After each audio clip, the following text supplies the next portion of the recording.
Hello friends, आज queen of indie pop Asha Bhosle ji का जन्मदिन है, तो सोचा एक छोटा सा वीडियो बना लिया जाए। तो ये और आज एक और खुशी का दिन है। सबके प्यारे सुशांत सिंह राजपूत जी का जो मर्डर केस में जो मेन आरोपी थी रिया चक्रवर्ती, तो उनको भी गिरफ्तार कर लिया गया है।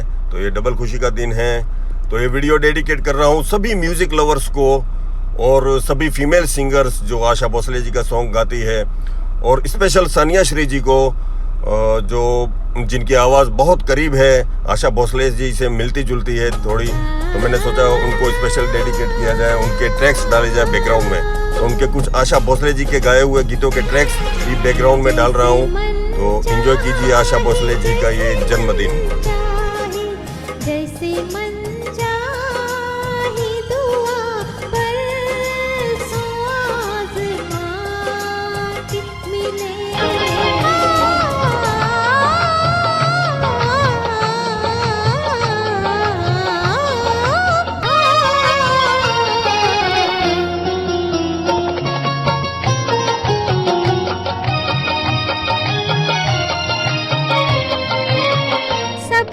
सोच लिया क्या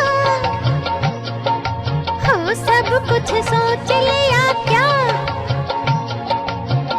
तूने मुझको दिया क्या,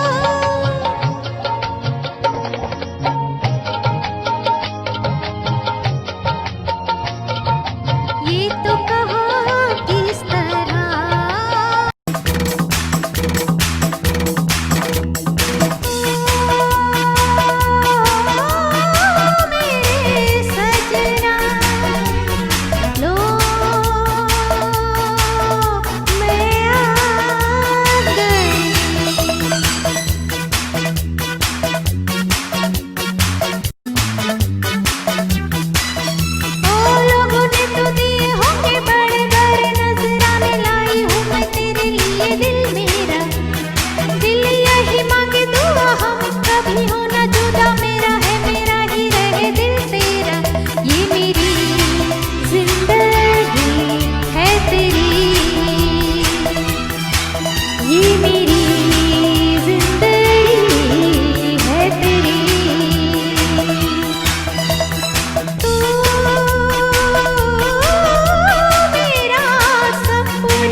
तो खुदा ने इस दुनिया में हर किसी को अलग अलग तरह की आवाज का तोहफा दिया है, लेकिन आवाज में जादू मिठास का हुनर उसने हर किसी को नहीं बख्शा। ऐसे लोग इस दुनिया में कुछ ही खास हैं, जिनमें आशा भोसले का नाम सबसे ऊपर आता है।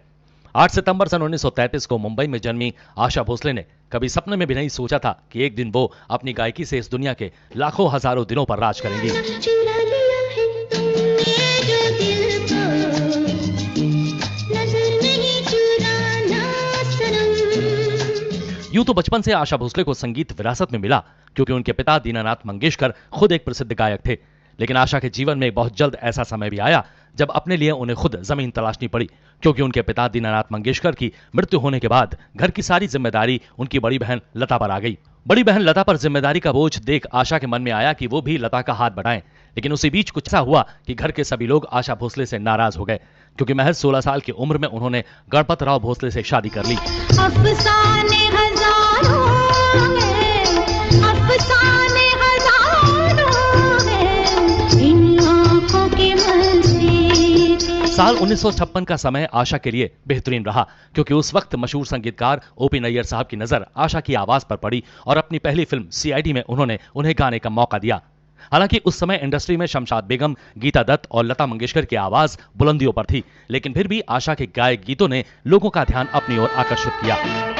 ये मेरा दिल प्यार का दीवाना, ये मेरा दिल प्यार का दीवाना। ओपी नैयर के कई हिट गीतों में आशा ने अपनी आवाज दी, जिनमें कई मील का पत्थर साबित हुए, जैसे जाइए आप कहां जाएंगे, आंखों से जो उतरी है दिल में, आओ हुजूर तुमको सितारों पर लेके चले। ओपी नैयर के अलावा आशा भोसले ने राहुल देव बर्मन यानी आर.डी. बर्मन के साथ भी कई हिट गाने गाए, जिनमें तीसरी मंजिल, कारवां, हरे रामा हरे कृष्णा, यादों की बारात जैसी फिल्मों के कई हिट गीत शामिल हैं। एक तरफ जहां इन दोनों की केमिस्ट्री कई हिट गीतों को जन्म दे रही थी, वहीं दूसरी तरफ राहुल और आशा एक दूसरे के करीब आ रहे थे।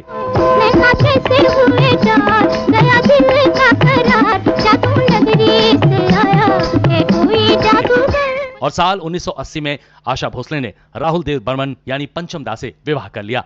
और आशा भोसले जब भी आज राहुल देव बर्मन के बारे में सोचती हैं तो वो कह उठती हैं कि राहुल ही वो शख्स थे जिनके लिए आशा का इस दुनिया में जन्म।